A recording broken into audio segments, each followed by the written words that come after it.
And sticking with Ukraine now, among the dramatic stories emerging from the war is the plight of, get this, Holocaust survivors forced to flee Russia's attacks. NBC's Jacob Soboroff met some of them as they were rescued from the violence. He joins us now live from Lviv in western Ukraine. Jacob, good morning.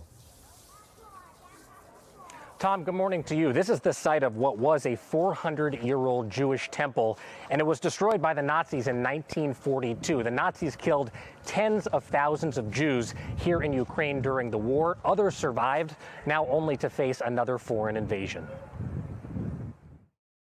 The dangerous rescue mission began soon after curfew lifted. Aid workers sent to extract 2 Holocaust survivors from Kyiv.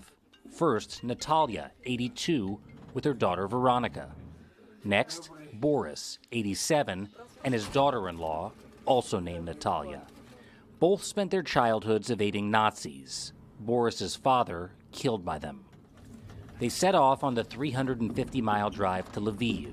David Sabag and a team from the organization Yad Laha'ver was waiting for them. I'm from Israel. And you came during the war to rescue Holocaust survivors? Yeah, during the war.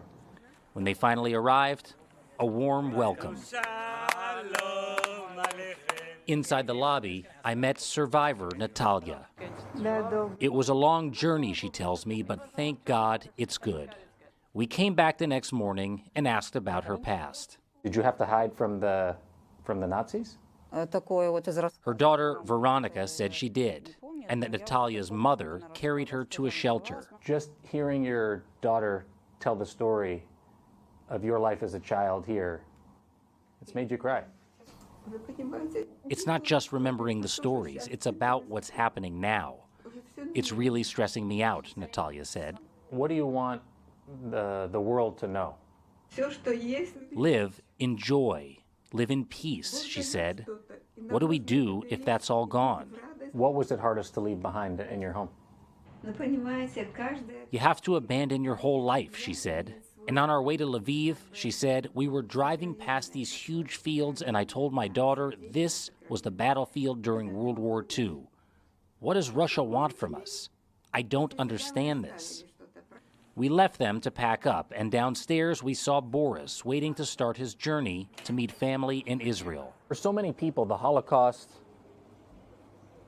is something you read about in the history books, but you lived through it. I was just a child, he said.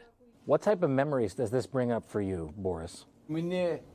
It's disgusting, he tells me, about having to flee again.